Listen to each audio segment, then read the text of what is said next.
నమస్తే, నేను doctor Padmaja, consultant gynaecologist, విధాత hospital, Vijayawada. ఈరోజు మనం సర్వైకల్ క్యాన్సర్ గురించి తెలుసుకుందాం.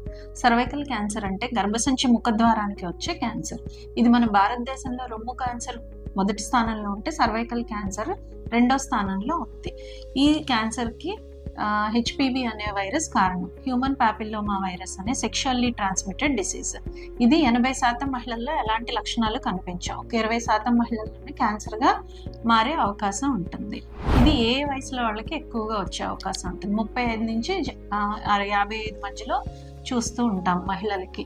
అండ్ మన వెస్ట్రన్ కంట్రీస్లో స్క్రీనింగ్ టెస్ట్ అంటే పాప్స్మియర్ టెస్ట్ వ్యాక్సిన్ తీసుకోవటం వల్ల సర్వైకల్ క్యాన్సర్ రేట్ చాలా గణనీయంగా తగ్గింది. అండ్ మన భారతదేశంలో వచ్చేటప్పటికి పని ఒత్తిడిలో మహిళలు మనకేమవుతుందిలే, మనకు ఎందుకు వస్తుందిలే అనే నెగ్లిజెన్స్తో అండ్ వాళ్ళ ఆరోగ్యం పట్ల శ్రద్ధ చూపకపోవటం వల్ల 1.3 lakh new cases every year మనం కొత్త కేసులు చూస్తున్నాం. అండ్ ఆల్సో డెత్స్ 70,000 వరకు అవుతున్నాయి. సో అందరు మహిళలు జాగ్రత్తగా స్క్రీనింగ్ టెస్ట్ వ్యాక్సిన్ వేయించుకుంటే మనం క్యాన్సర్ బారిన పడకుండా మనం రక్షించుకున్న వాళ్ళం అవుతాం.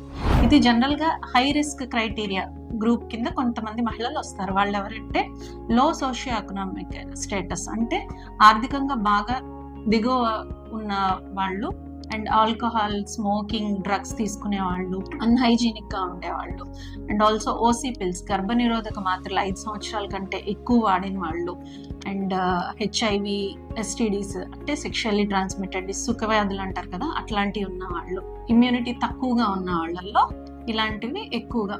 ఎర్లీ చైల్డ్ బర్త్స్ అంటే తొందరగా చిన్న వయసులోనే పెళ్ళిళ్ళు అయ్యి ఎక్కువ మంది పిల్లలు కన్న వాళ్ళు, మల్టిపుల్ సెక్షువల్ పార్ట్నర్స్, ఇట్లాంటి వాళ్ళల్లో వీళ్ళందరూ హై రిస్క్ కింద వస్తారనమాట.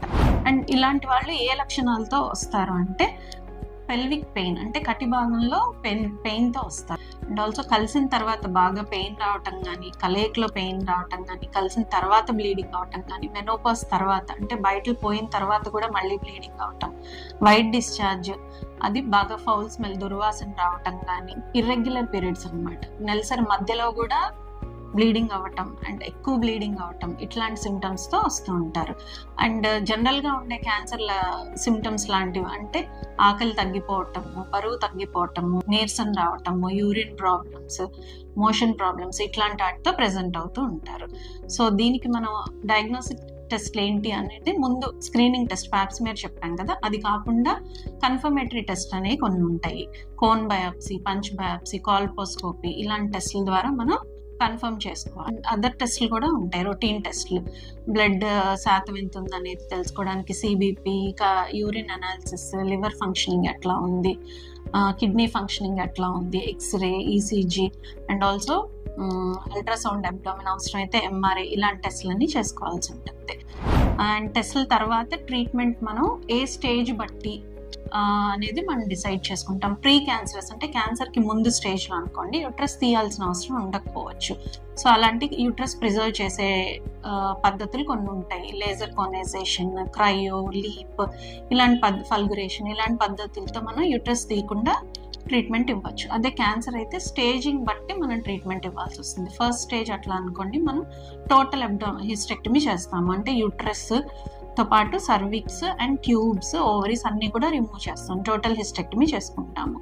అండ్ దీంతో 90% సర్వైవల్ రేట్ ఉంటుంది. అండ్ తర్వాత స్టేజెస్లో అంటే ఇంకొంచెం వేరే భాగాలకు కూడా పాకినట్టయితే సెకండ్, థర్డ్ స్టేజెస్, సర్జరీ చేయలేకపోయిన స్టేజెస్ లాంటివి అయితే సర్జరీ చేసి ప్లస్ రేడియేషన్, కీమోథెరపీ ఇచ్చేవి కూడా ఆ స్టేజ్ ట్రీట్మెంట్స్ కూడా ఉంటాయి. సో అప్పుడు సర్వైవల్ రేట్ కొంచెం 50-60% వరకు ఉంటుంది.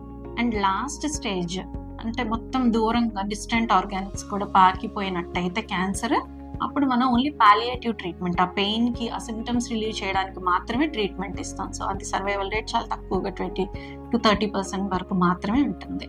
సో మనకి ముందే స్క్రీనింగ్ టెస్ట్, వ్యాక్సిన్స్ అవైలబుల్ కాబట్టి అందరూ అది తీసుకుంటే మనం సర్వైకల్ క్యాన్సర్ బారిన పడకుండా మనం రక్షించుకోగలం. Thank you.